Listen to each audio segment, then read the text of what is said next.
So there we are, guys. As you know, I've been itching to get back on the Lotus since I got it delivered, like what, 2 weeks ago. I haven't really done anything because I've been busy on this and other things. So let's try and get this started today, shall we? Now, what have we got here? He's done plenty of work here, as you can see. It looks like he's put a new master cylinder on there and fresh fluid in the brakes. So he said he did a bit of work on the brakes, so I think he put new calipers on and new flexi hoses. So if it wasn't too long ago, it should be okay, I would imagine. It might need a little bit of a bleed through. Now, the most important thing is, do you think this is going to start? I'm trying to look for the distributor. What the hell's the distributor on this? Oh, you are kidding me. The distributor is right down there in the middle of the engine. How the hell you get to that, I don't know. That is the weirdest thing I've ever seen. Normally it's up here so you can get to it and you can see if there's any spark before you start the car, but I think today what I plan to do is just put a battery on it. I'll check the fuel first. Let's have a look at this. Now on these cars, it's a strange thing, you got one fuel tank, but there's two fuel caps, one either side, for ease, I suppose. So, let's have a look at this. Do you know what? That doesn't smell bad at all. So I think today, I'm going to break an age-old rule. Normally I flush the tank out, put fresh fuel in, but on this occasion, because it smells so sweet, I think I'm just going to give it a go. I'm going to put a battery on it, turn the key in. You never know, fingers crossed, we might be lucky.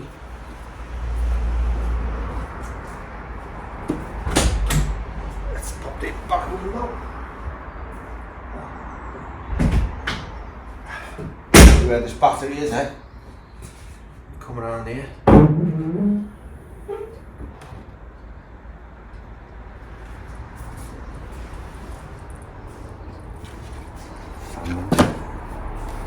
Looks like it might be under here. What the hell is this? Looks like a toolkit. Oh my god, look at that. There's your jack. And by the looks of it, this has never even been out the bag. It's never been used. There's the jack. There's the battery. That'll be well dead after, what, 10 years not being used. Even though the clock still ticks, there's obviously enough power just to power that up. But yeah, let's get stuck in, eh?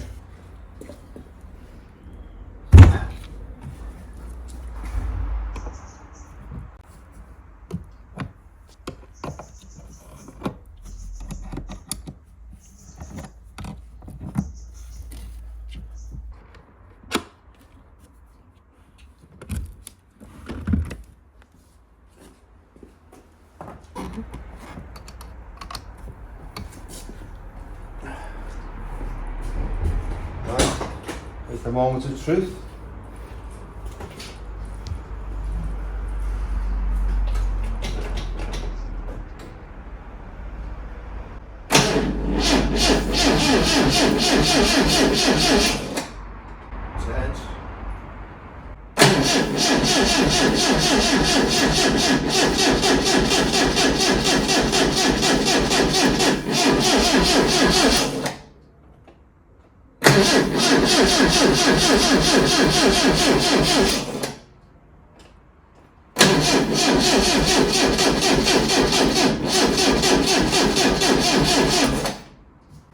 Nope.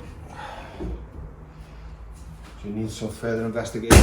I mean, it was a bit of a tall order, hoping that it'd start after so many years, but let's have another little look, and I might just have a go just spraying some easy start up here.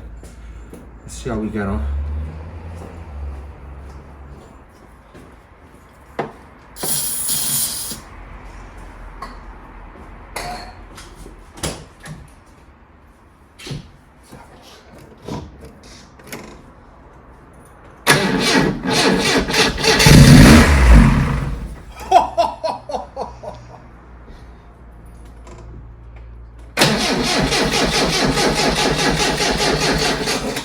went.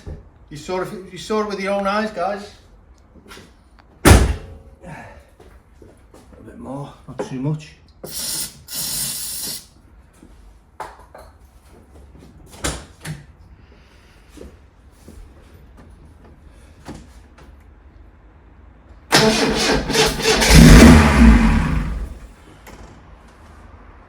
You know what I think's happening? If you come round here,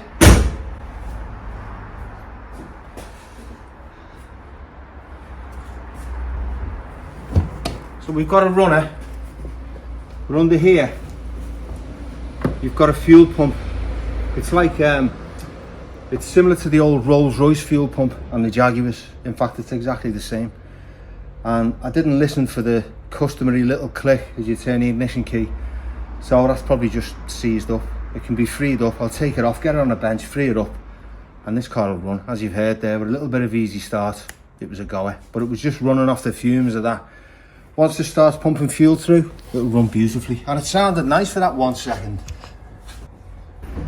It's kind of good in a way because, if anything, because the fuel pump wasn't running, it's allowed some nice clean oil to get round the engine, lube everything up, and yeah, let's sort this pump out, and I promise you this car's going to run. I just know it is.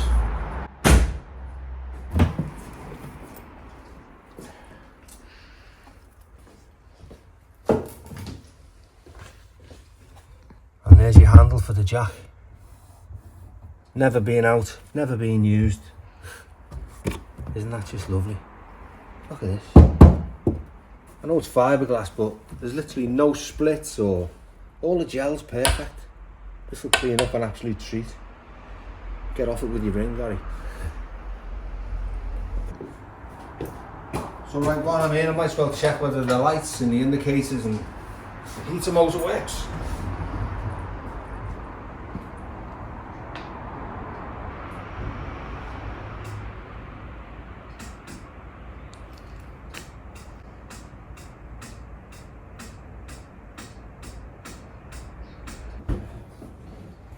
Great.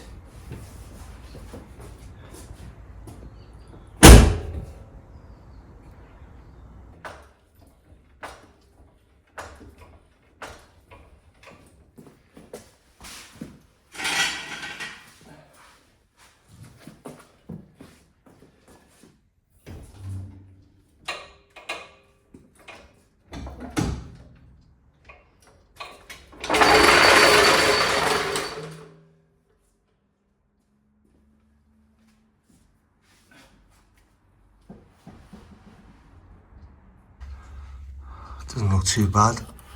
Surface rust. Spare there. Plenty of tread left on there. Yeah, this is all solid. There doesn't seem to be any rust at all. You can see the exhausts, they're all in really good condition. He said it was the original exhaust as well, but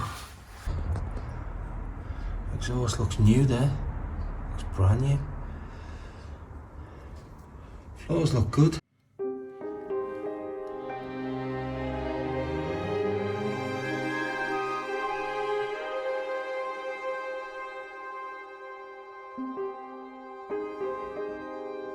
A bit of a leak on the axle, the seals.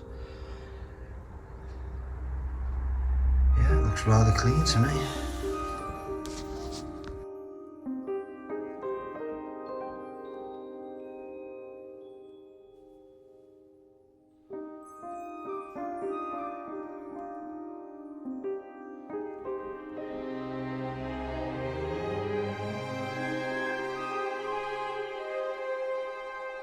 It's an all too familiar story. A car is loved and cherished by its owner, used for many years.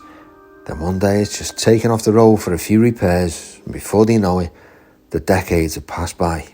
The mice have moved in, and the rot takes hold. It's the chassis you've got to look out for on these. And everything seems pretty solid to me. Aye, what's this? Uh-oh. No, that's not good. Oh dear. Look around the other side. Let's see what this... oh yeah, look at that. Oh dear. And this goes to, yeah, it goes right across here. Yeah. See there, it's like a strap that goes right the way across, whether that's to support the body, which is fiberglass of course, as I've said, or the petrol tank. It looks like it's the body to me. So yeah, a little bit of rot here and there. That can't be sorted out.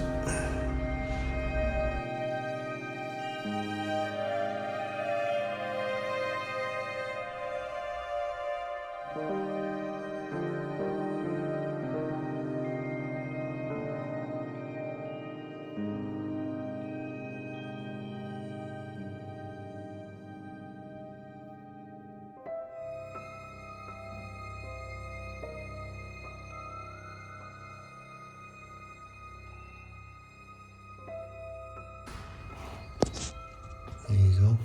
Customary mud. Cheers, Tom.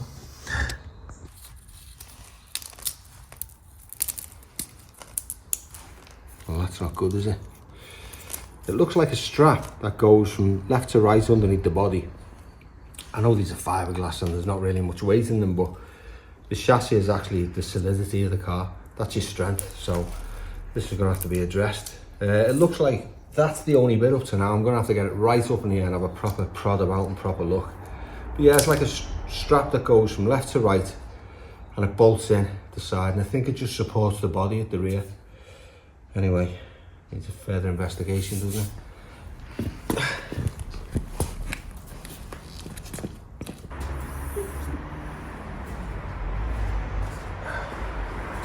So yeah, back to this fuel pump situation.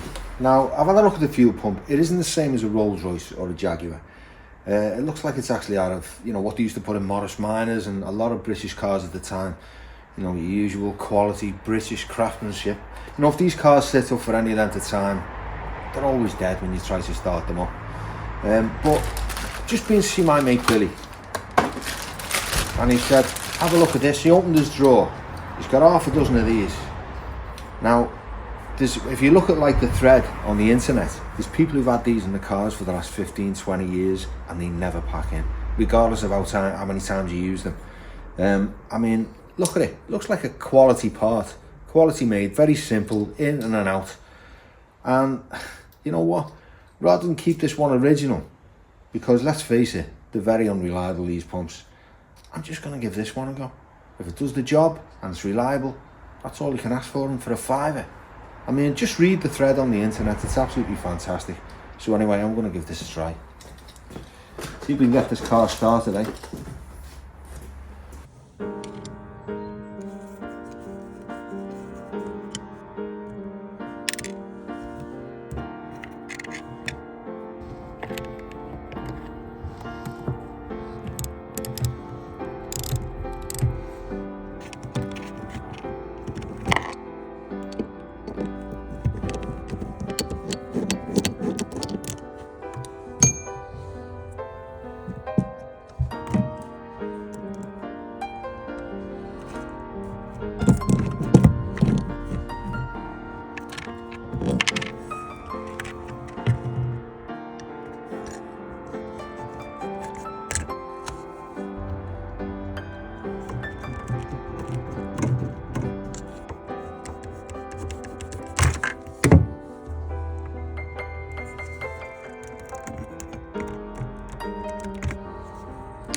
Just switch the ignition on.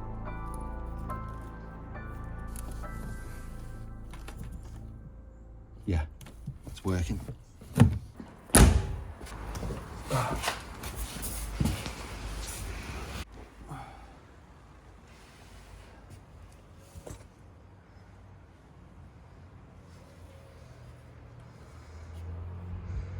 A bit of an oil leak here, but I can see just this nut here hasn't been tightened up properly, so that's probably the culprit.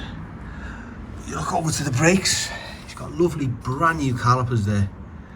As I say, there's a new master cylinder up top and it all looks really fresh, the fluid, so he's done quite a bit of work. I mean, that's a bit crusty, the brake pipe above it, so I'm probably going to replace all of those eventually. But yeah, in pretty damn good condition.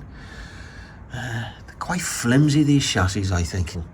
You take into consideration that it's a fiberglass body, so there's not much weight in it, but when you think the chassis is actually the strength and the rigidity of the car, then you know, you think they would have been a bit more cumbersome. But there you go, all looks good. And of course fiberglass floors, so there's no rot in them. Sills all look good, nice and solid, nice and clean inside. Yeah, there you go. Okay, and there's the fuel line. And this fuel line, I'll see what's coming out and where, because there was a little bit of a drip underneath when I did it last time. And I think the union might be a little bit loose. I hate those plastic lines. See these? But replace all these with either a steel fuel line or, you know, proper quality hose. But we do a steel one from front to back on the chassis. If we look up this side, you can see through there, there's your cam belt, that looks brand new. You can see the hoses and the clips, all brand new. So he's done quite a lot of remedial work on this. You know, he's done a lot of maintenance on it. And see the difference to this caliper? That's an old original one. And on this wheel, that's completely brand new. Look at them springs. They'll all need replacing, and the shocks and everything else, but you know, great project. I'm sure you'll agree. Okay. Now, I forgot to mention, the car also came with a load of spares. It came with 2 spare engines, one of which consists of a newly rebuilt block with new pistons, a new head. Oh, and this is a collection of cam belts. You can see how many times Tom's replaced them over the years. I think I counted 10, including the one that's on the car. And this is a set of rebuilt Weber carburetors, which also came with the car. Although this one's actually running on Lotus carbs. 2 new camshafts still in the wrappers, and a spare crankshaft. So I'm well stocked up if anything was to go drastically wrong. Further investigation. So, what I'm going to do now, I think the sensible thing to do is to take all this off. Then I can get to the distributor, make sure there's a spark there, sort out that little leak in the fuel line and trace it all back, make sure it's all clear, because they tend to collapse. So make sure all the fuel's getting through nice and clean and proper. And while I've got the carbs off, I can take them all apart and see how jelly-fried they are inside and how clean they are. I'll basically just do a rebuild, or I could even try the pair of Webers I've got there. You know, anyway, further investigation. This is all for the next episode, so hold that thought. Hang on. Just let me try one last thing before we go. I won't be beaten.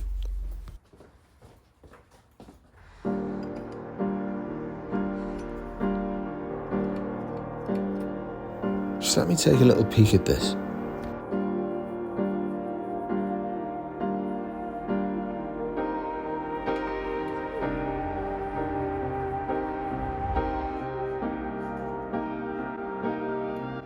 See, I just figured that if I can flip the lids on the carbs and take a good look inside, it might just give me a better idea of what's going on.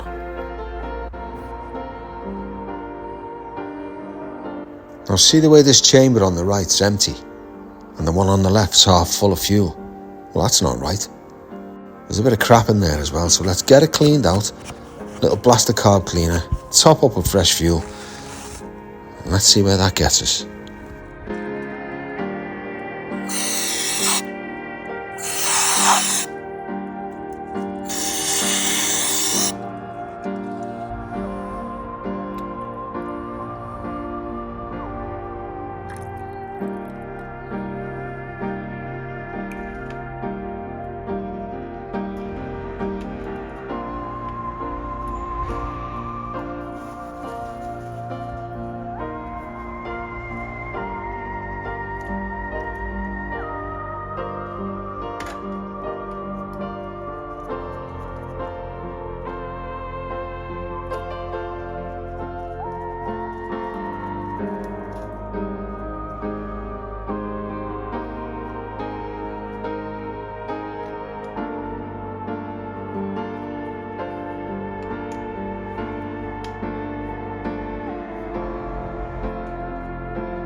Pressure's great.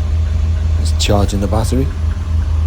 Car still hasn't warmed up, and even the fuel gauge is working.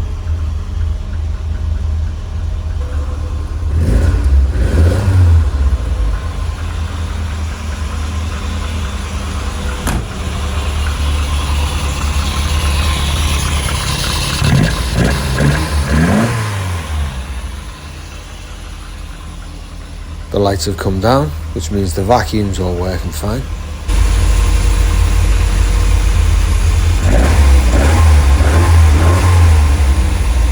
How sweet is that, guys? You know, I'm so glad I just tried that one last thing before I finish the episode. How smooth is that? The old pressure's fantastic, it's charging the battery. Sweet as enough. How lovely is that? Wow, what a car.